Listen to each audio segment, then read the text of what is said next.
Queen మెరిస్లో చదివానండి. Harishchandra అని ఆవిడ lady ఉండేవారండి, head mistress గాను. చాలా స్ట్రిక్ట్ పర్సన్ అనమాట. అప్పటి బ్రిటిష్ వాళ్ళకి తగ్గ పర్సన్. ప్రేయర్ లోపల రాకపోతే పనిష్మెంట్. అయితే హోమ్లీగా ఉండేది. చెన్నైకి వెళ్ళడానికి 100, రావడానికి 100. ఇప్పుడు ఎంత ఐడియా ఉందమ్మా? ఇప్పుడు కనకమహాలక్ష్మి చాలా ఫేమస్ అండి. నూతిలో దొరికిందని అంటారండి.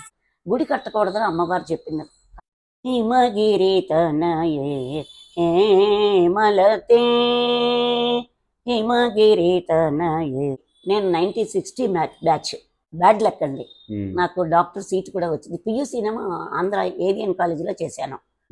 నాకు బొద్దింక కంటే భయం కొద్దీ నేను ఏమంటే అక్కడ 3 టెంపుల్స్ ఉంది. వెంకటేశ్వర స్వామి టెంపుల్, దర్గా, యేసుక్రీస్తు రాస్ అది ఉండేదండి. మాకు కార్తీక మాసం తలిస్తే 3కి పారిపోయేవాళ్ళం. అక్కడ కొవ్వొత్తుల పండుగ చాలా బాగా చేస్తారండి క్రిస్టియన్స్ దీంట్లో. ఎక్సలెంట్ అండి. ఇప్పుడంతా మా వాళ్ళంతా ఈ పొల్యూషన్ పడలేక ఆ పిల్లలు ఎదిగిపోయి బిల్డింగ్స్ కట్టుకొని వెళ్ళిపోయారండి అక్కడెక్కడికో. మేమంతా చూశానండి, కానీ దూరం నుంచి.